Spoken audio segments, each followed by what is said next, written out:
Cancel your flight. Malaysia isn't safe. That's what 3 different people told me the week before my trip. My cousin sent me news articles.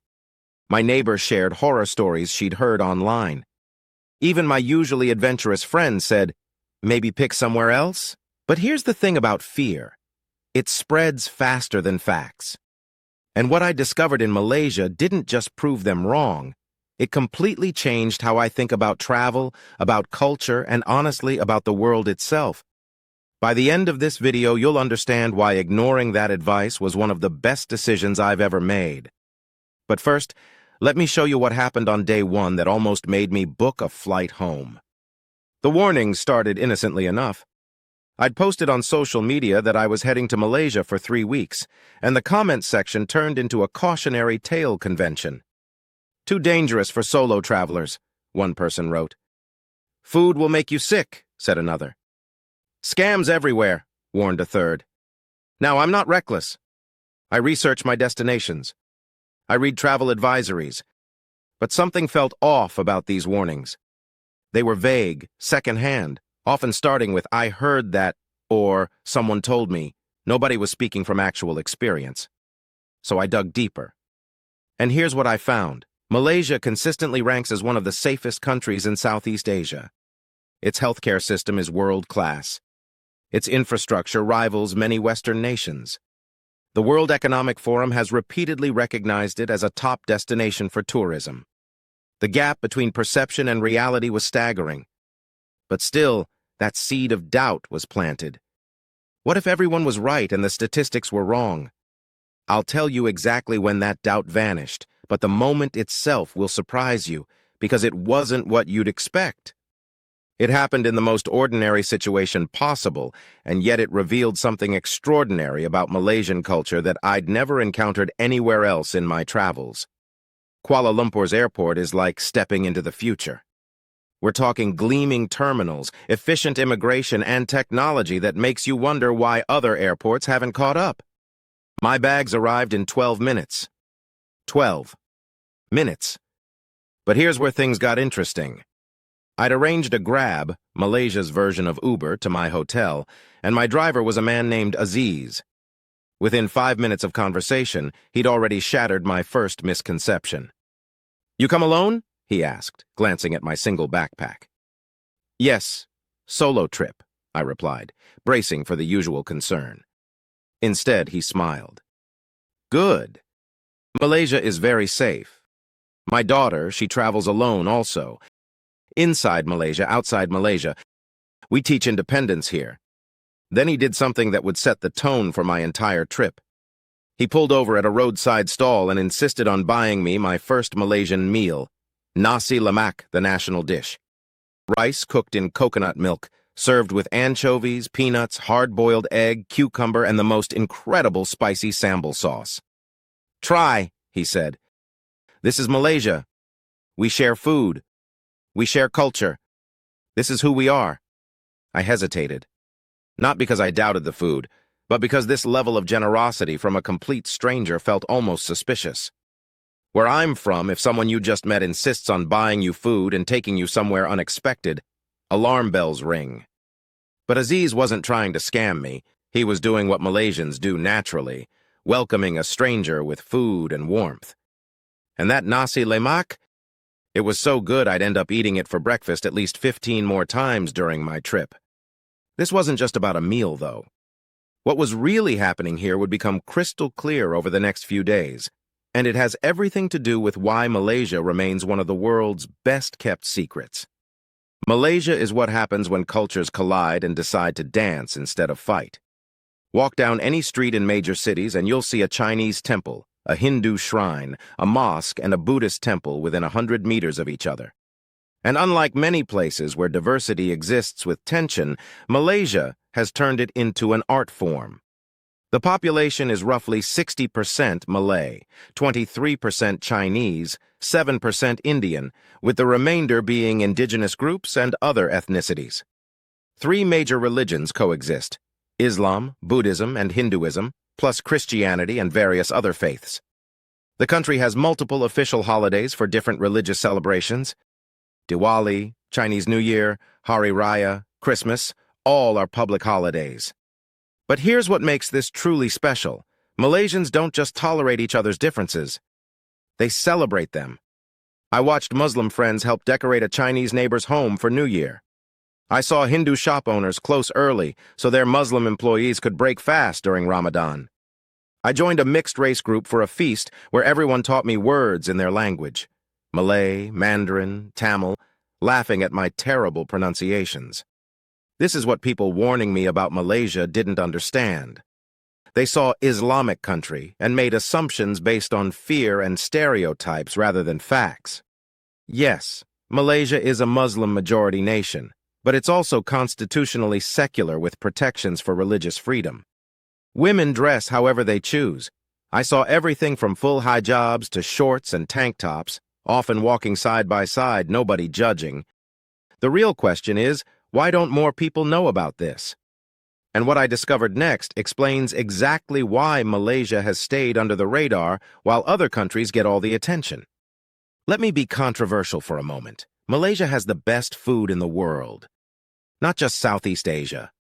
The world. I know what you're thinking. That's a bold claim. But hear me out, because this isn't just about taste. It's about variety, complexity, accessibility, and value that no other country can match. In one single day, I ate Malay nasi goreng for breakfast, Chinese char kway teow for lunch, Indian roti canai for a snack, and Nyonya laksa for dinner. Each dish was authentic, prepared by people whose families had perfected these recipes over generations. The laksa deserves its own paragraph. This spicy noodle soup comes in different regional varieties: Penang asam laksa, Sarawak laksa, curry laksa. Each one is a complete flavor universe: sour, spicy, sweet, savory, creamy, tangy, all happening simultaneously. It costs about $3 at a street stall. $3 for what would be a $20 dish anywhere else.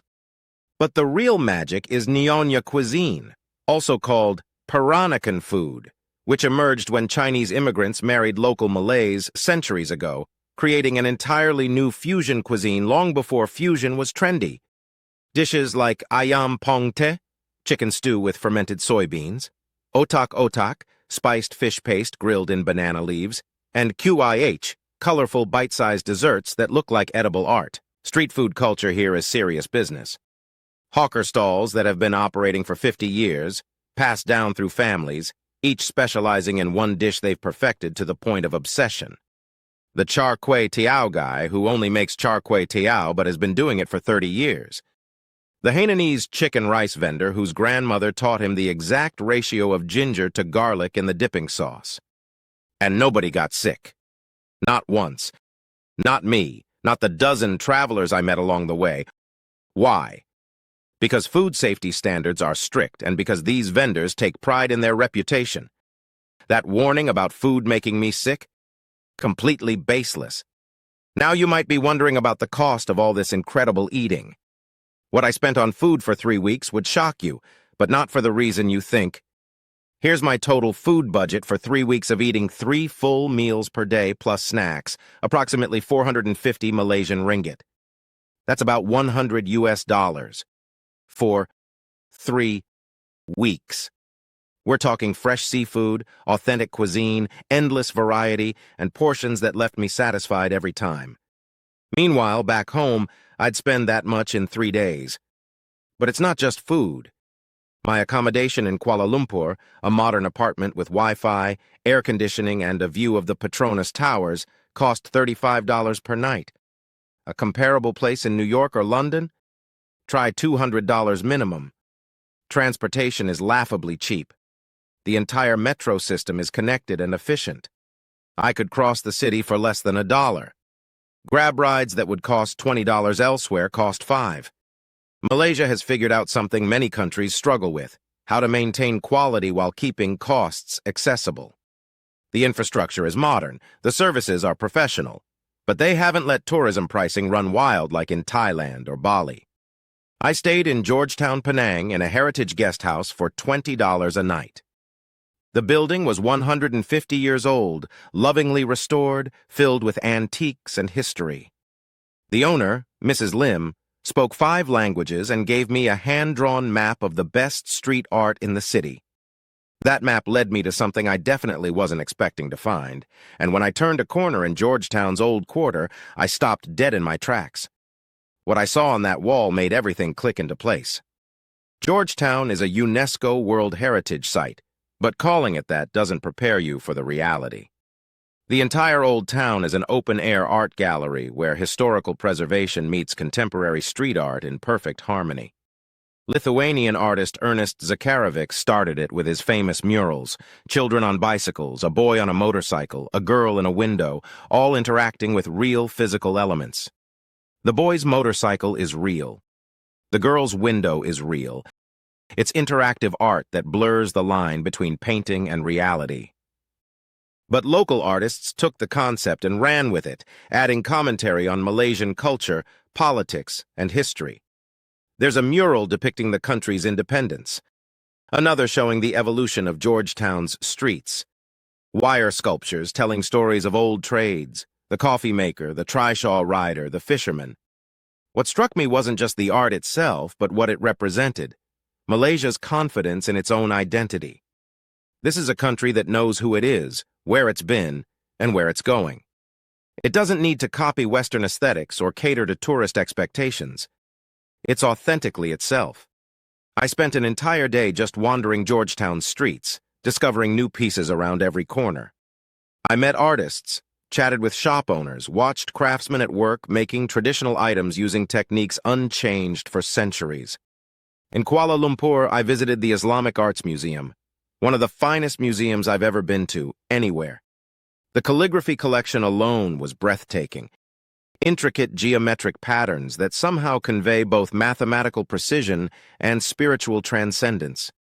The Batu Caves temple complex, with its giant golden statue and hundreds of steps leading to limestone caves converted into Hindu shrines, was genuinely awe-inspiring. Monkeys roamed freely, cheeky and unafraid. Devotees climbed the steps barefoot, bringing offerings of flowers and incense. But the artistic revelation that changed everything for me came in an unexpected place, doing something I'd initially dismissed as touristy. I'll admit it, I booked the jungle trek in Taman Negara National Park mainly to fill time. I expected a pleasant walk, some birds, maybe a monkey or two. I was not prepared for 130-million-year-old rainforest. To put that in perspective, Taman Negara is older than the Amazon and the Congo rainforests. Older. This jungle was here when dinosaurs walked the earth. The canopy walkway suspends you 40 meters above the jungle floor, swaying slightly as you walk across rope bridges between massive trees. Below, the forest floor teems with life you mostly hear rather than see. The soundscape is extraordinary: clicks, whistles, rustles, calls, and sounds I couldn't identify. Our guide, Rashid, stopped us every few minutes to point out things we'd have walked right past. Luminescent fungi glowing faintly on tree trunks. A stick insect so perfectly camouflaged I literally couldn't see it even when he pointed directly at it. Strangler figs wrapping around host trees in a slow-motion embrace that would last decades. "This forest is Malaysia's library," Rashid said. "Every plant, every insect, every relationship, it's knowledge. Indigenous people have lived with this knowledge for thousands of years. Now scientists come to learn what they already know." He was talking about the Orang Asli, Malaysia's indigenous peoples, some of whom still live traditionally in the rainforest. Rashid himself was Orang Asli, and his knowledge was encyclopedic. He could identify plants by smell, knew which bark could treat fever, which leaves could purify water. We spotted a family of dusky leaf monkeys, their silver fur catching the filtered sunlight. A rhinoceros hornbill, one of the most spectacular birds I've ever seen, its massive casque and loud call announcing its presence. At night, the jungle transformed into a different world entirely, with sounds amplified and bioluminescent mushrooms creating tiny spots of eerie light. But it was what happened on the boat ride back that made me realize what I'd been missing about Malaysia all along. On the longboat ride down the Tembling River, leaving Taman Negara, I sat next to an elderly Malaysian woman named Fatima. She'd been visiting the jungle with her grandchildren, showing them the forests she'd explored as a young woman. "Why you come Malaysia?" she asked. I mentioned the warnings I'd received, the concerns people had expressed, and how different the reality had been. She nodded knowingly. People are afraid of what they don't understand. But understanding takes effort, takes time, takes opening your mind. Then she said something I'll never forget. Malaysia is not East, not West. We are something new. We took from everyone who came here, Arab traders, Chinese merchants, Indian laborers, European colonizers, indigenous wisdom, and we made something that belongs only to us. Not perfect, but ours. That's when it clicked. The warnings I'd received weren't really about Malaysia. They were about fear itself, fear of the unfamiliar, fear of Islamic countries, fear of developing nations, fear based on stereotypes rather than curiosity. Malaysia is messy in the best way. It doesn't fit neat categories. It's developed but affordable, modern but traditional, diverse but unified, Islamic but secular, Asian but globally connected. It's a living contradiction that somehow works beautifully. The country faces real challenges: political complexity, economic inequality, environmental pressures. But every country has challenges. The question is whether those challenges define the experience of visiting, and in Malaysia's case, they don't. So here's what I learned from ignoring everyone's advice. Sometimes the best experiences come from trusting your own curiosity over other people's fears. Malaysia taught me that hospitality is a culture, not a transaction. That diversity can be a strength rather than a source of division. That modernization doesn't require abandoning tradition. That incredible experiences don't need to cost a fortune. More importantly, it reminded me that travel isn't just about seeing new places. It's about challenging your assumptions, expanding your perspective, and realizing how much you don't know about the world. Would I go back to Malaysia? I'm literally already planning my return trip. There's an entire state I didn't visit, Sabah, with its orangutans, and Mount Kinabalu. I want to spend more time in Malacca, exploring its colonial history. I need about 10 more days just to work through my Georgetown food list. To everyone who warned me not to go, I understand you were concerned, and I appreciate it. But your fears were based on incomplete information, stereotypes, and second-hand stories. The reality is richer, more complex, and far more beautiful than the warnings suggested. If you're watching this and thinking about Malaysia, here's my advice. Go. Research, be smart, respect local customs, but go. Don't let other people's fears limit your experiences. The world is far more welcoming than the news makes it seem. And if you do go, do me a favor. Try the laksa in Penang. Get lost in Georgetown's street art. Ride the jungle canopy walk. Talk to locals. Ask questions. Be curious. Because that's what travel is really about. Not confirming what you already believe, but discovering what you never knew was possible. I'm so glad I didn't listen. Malaysia didn't just meet my expectations, it rewrote them entirely. What about you? What trip have you been warned against taking? Drop it in the comments. I'd love to hear your stories. And if you found this valuable, subscribe for more honest travel content where we challenge assumptions and seek truth over trends. Until next time, stay curious, stay open, and maybe don't always listen when they tell you not to go.